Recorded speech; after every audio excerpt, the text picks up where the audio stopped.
Hey losers, I'm Coral. Welcome to my channel. If you're joining me for the first time, I read spooky books. I read things that are strange, troubling, things that are very spooky. So if you're into that, welcome to the party. I am here today though specifically to talk about the books that I finished in the last half of the month. Not very many. Starting with my stats that I like to keep for myself. So in total for the whole month, I finished 8 books.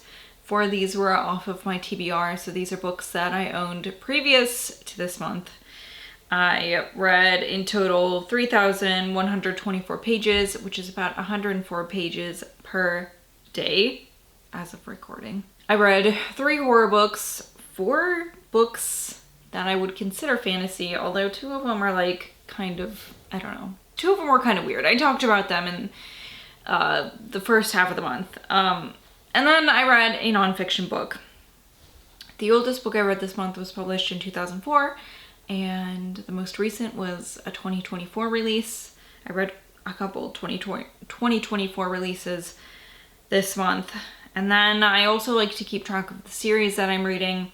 So as far as that goes, I read 2 books in series that I probably won't be continuing on with. And then I read 1 book that was a part of a series that was released, and it's like a continuation of the series, and I will definitely be reading more of that series.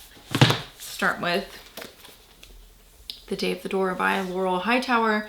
This was a 2024 release, one that I was really excited for this year.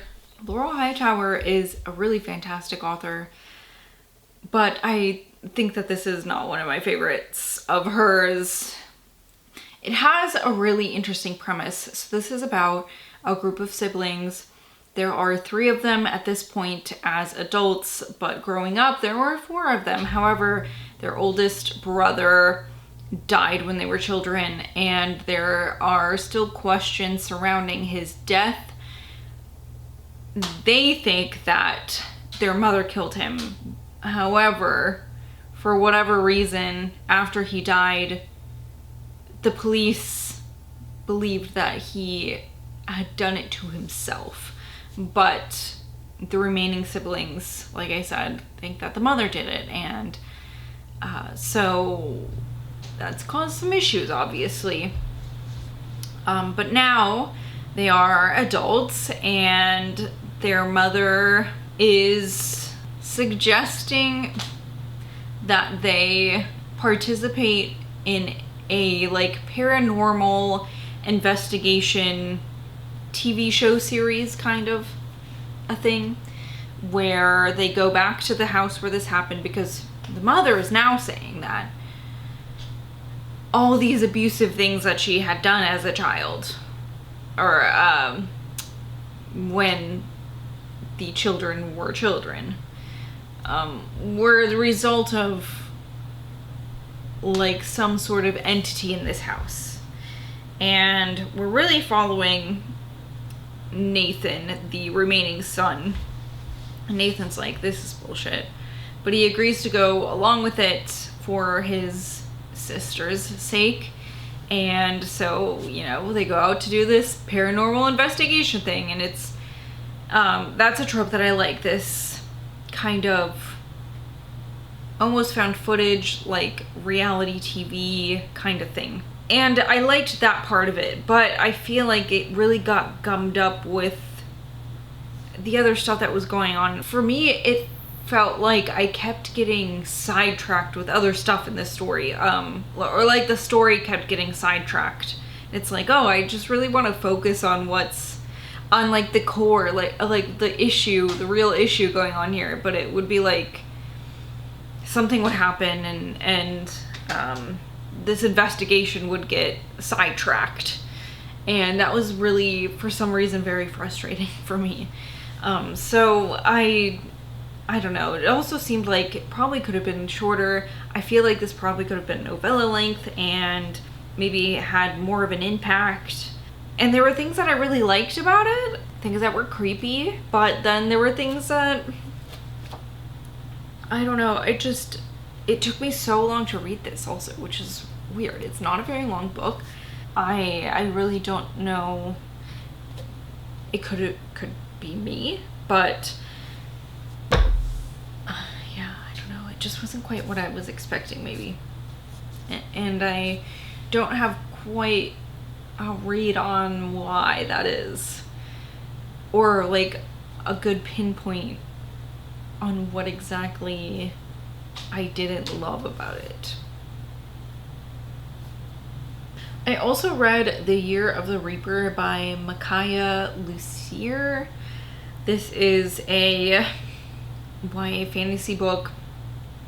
I've been trying, or I know that I need to, after I did my unhaul, I'm like, okay, well, I need to read through the ones that I kept, because why am I keeping them, you know? The cover is intriguing, and this isn't like I mean, not to, and I don't say this as like a call out or an attack or anything on anyone who enjoys YA fantasy, but this is something that, this is a genre that I don't always really love. I think that I find a lot of the, I don't appreciate it enough to read the same tropes over and over again, you know what I mean? And I'm sure people who don't love horror could say the same thing, like, oh, it's just the same shit over and over again, and they might not be wrong. So when I pick up YA fantasy, often I'm like, oh, it's this story again. And I will say, this was a little bit different than a lot of the YA fantasy that I've read before. This is about a young man named Cass who is trying to return to his home. He's just a lord. Sorry. I was gonna say, because there's a king and he's like not the king's brother. But, okay, so he's a lord. So he has some sort of, you know, some sort of fucking royalty. I don't know the words for this. He's a lord. He's trying to make it back to his castle after being imprisoned and away from his home for some years. There has been a plague in the lands for some time, and so it's been hard for him to get back. And his, you know, family, his remaining family, has thought he was dead for all this time. And this takes place in an area where the king has married to keep the peace with another country, so some people don't necessarily like that the queen is from this other place. Like, there's some tension there with this other country, or whatever they call it, this other area, and these other lands, and things like that. So there's, you know, some political stuff going on, all within this plague time. So there's some complicated stuff, and really, like, the whole crux of this is that there is this assassin trying to attack the queen, and you're like, whoa, why could that be? And so Cass gets down to the bottom of it, and this, as far as I know, is a standalone, which makes me like it even more, because it's like the story's wrapped up. You're like, oh, excellent. I don't have to be concerned about the story going on for like 3 books it doesn't need, you know? It's short and sweet. There's intrigue, there's excitement, there's betrayal. I thought that this was better than average. I also read Bitten by Pamela Nagami. This was a book that I picked up at the beginning of the year, a 5-star prediction, and I don't think it was quite a 5-star read for me, but it was very interesting. As you can see, I tabbed a bunch of fun, interesting facts. This is all about insect, animal, human bites. Lots of gross things that I tabbed. Like leishmaniasis, have you ever heard about that? Oh my gosh, I do not recommend looking up the condition called espundia because it's terrible. Basically you lose like the soft like nasal cavity due to a parasitic infection. Did you know that in Australia they call monitor lizards Joanna? And then I was thinking about it and it's like, oh my god, that's why the lizard in Rescuers Down Under is named Joanna. I didn't know that. Okay, so just things like that. There's, you know, talk about rabies, spider bites, ant bites, stuff about jellyfish in here, snakes of course, human bites, which was kind of gross. I read this and I didn't follow up to see if it was true, but I thought that this was kind of interesting. It said, William the Conqueror was said to bite the wax seals of documents, validating them with his unique dentition. Debtors who came from Britain to the New World to work confirmed their agreements by biting the seal on the pact and becoming indentured servants. So that's kind of interesting. So yeah, okay.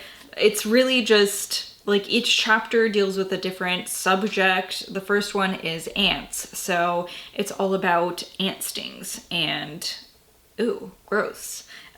So there's like some stories about specific people who have been, you know, bitten, stung by ants. And then also like some history of ant bites, ant stings, and about like the, I guess, is biology the right term? The biology of ants and how they live and things like that. So each chapter is kind of like that and it's pretty interesting.